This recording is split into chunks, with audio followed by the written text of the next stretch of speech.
And they're like, Mr. Beeson, how did your wife die? I'm gonna say, oh, she tried to go in the attic, which was a terrible idea, and we all knew it. Hey, Caroline, what you doing? What's up? I am going to check on our bathroom fan. That's probably a bad idea. It has broken, and we would like to replace it, but I don't want to replace it with one with a different size duct. So I'm gonna find out what size the duct is. Okay.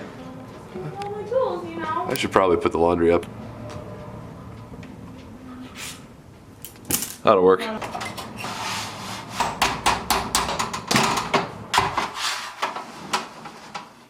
Watch out for ghosts. Can you say it again louder so I can hear it? If I die, give all my money to Gardner. Oh, okay, cool. If anybody is capable of breaking their neck from 5 feet, it's you. What's up there, Doobie? Is there any bad animals? Any bad guys? I kind of want to see what's up there. Put the camera up. Wow, the sides of this house are just fucking OSB. How cheap can you get? That helps. Yes, it does. Thank you. My feet are hurting as I'm not wearing shoes. I'm going down. Okay. What? Will you go give it a tap? Yeah. Probably ask yourself, what are you doing on the roof? We're trying to figure out where the fan is so that we can replace it. Our bathroom fan's gone plooey. So you're saying there's not even a vent? Yep. That doesn't surprise me at all. That's some bullshit, bro. Yeah, it is some bullshit. Well, come down here, let's talk about it. Okay. Hey everybody, welcome to Garden Sound 365. Today I need to write summer music. That's what we're here to do today. We're here to learn how to make summer music. How do you make music that sounds like summer? And what does that mean? And what do we mean when we say summer jam? And what are all these things? What does that even mean, right? Like what do you do? What do you do with this? What does this mean? So let's first talk about a couple different trends and how the definition of summer music changes by generation. So our parents' generation, right, those of us with parents between the ages of like 50 and 70, who grew up during the 60s, 70s, and 80s, are going to think of summer music as probably things involving specifically either the Beach Boys or bossa nova tunes. And if you think about like what makes that summer music and why that works, it's pretty much the same in terms of instrumentation. It's just that the affect and theory have changed a little bit. In most of the Beach Boys music, they're alternating between parallelism and major chords. So you're getting a lot of positive sounding chords, a lot of positive sounding tones.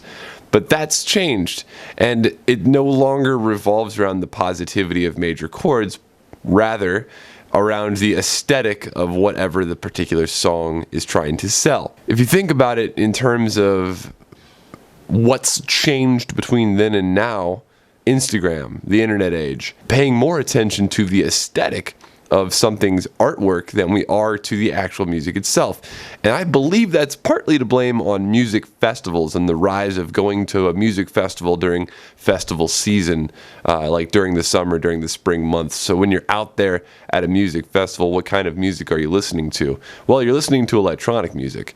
So these days when people think about summer music, they're thinking about music that has soft tones, instrumentation similar to the style of older summer music like bossa nova and the Beach Boys. So you have auxiliary percussion used heavily, acoustic guitar, bass, and there still is that prevalence of major tones and major chords.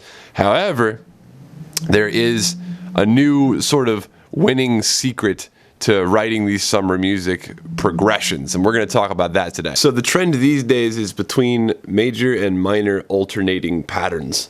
Now this isn't obeyed strictly, but within one or two chords. For the past couple of years, we've been experiencing songs like Dada Life, Rolling Stone T-Shirt, Daft Punk's Get Lucky, and Katy Perry's California Girls that have major and minor alternating patterns. So rather than relying on the lyrics, we do see an expanded musical architecture that focuses instead on specific feel-good progressions. Now, is this the rule all the time? No. For example, a song like The Fresh Prince's, or these days we call him Will Smith, whatever. A song like Summertime by Will Smith doesn't have this rule. It doesn't follow this rule at all. In fact, every chord in this song is a minor chord. However, this was the biggest summer jam of its time. So you definitely see a stark difference, stark contrast in the way songs were made before and after EDM became mainstream. Again, this is not the hard and fast rule, it's just the current macro, and that's what we're talking about here. So that's all fine and good, but how do you apply it? Like, what do we do with that information now that we've got it? Here's how you do it. What I'm gonna do today is create a song using these rules. I'm gonna use auxiliary percussion, I'm going to use a lot of reverb, I'm going to use minor and major alternating progressions, and I'm going to use acoustic instruments like the guitar. This tune is going to serve two purposes. One, it's going to be my song for today. Two, I'm going to be submitting this to the Vivid Kind Summer Music compilation. If you're not familiar with Vivid Kind, this is a record label that I sometimes release my music under. This is not an endorsement. I just see an opportunity here to both help my buddy George's label out, as well as do a little bit of demonstration for other artists who might be suffering from writer's block. So let's jump right into it. Alright, so let's get going. Let's start with that major minor progression. I think for this one, what I'm going to use is a real soft piano. Turn the tone all the way down. Close the lid a little bit. Increase the dynamic range. And we're going to be turning on the reverb here, because I like the reverb plugin that Native Instruments has here for Contact. Increase the size a bit and the amount, so we have something like this. Be at about 115 beats per minute. I want to stay in that new kind of chill wave tempo. It's between 110 and 120. I'm going to be doing this by hand, just because that's how I compose. That's a nice first chord. We could stay parallel and go up to D major. Then we could keep parallel and go up to E minor. And we could stay parallel and go up to F. Whoops.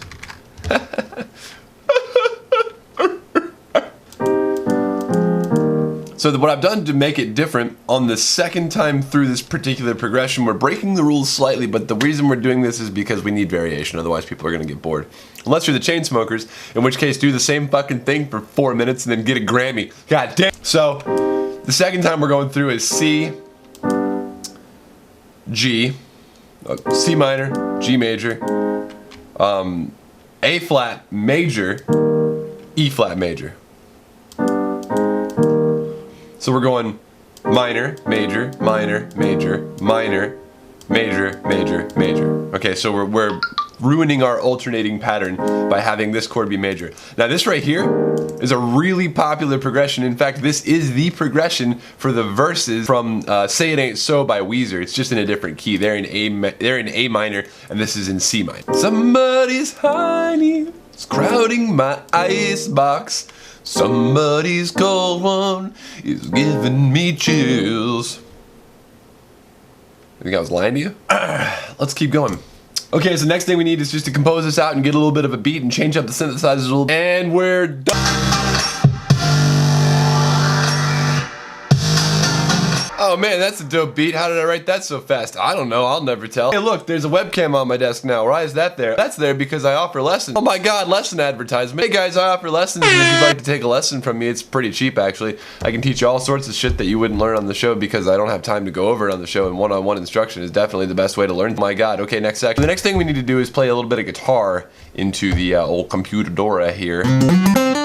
Alright, good, now let's get some bass samples in there. I don't know about you guys, but that sounds like summer to me. What I'm gonna do is call this version A, and I'm gonna release this as today's song, but no doubt between now and when the submissions are due, I'm gonna tweak it a bit, and that'll be version B. If you want both versions, you'll have to download my volume, and you'll have to download the Vivid Kind compilation. Oh, capitalism is beautiful. Kidding, it's actually what's killing our country. Oh man, so here's a surprise for you. I've got a new end card inspired by my subscriber Citizen's gradient artwork. So be sure to stick around and take a look at that. But my name is GARDNSOUND. Love you guys. See y'all tomorrow.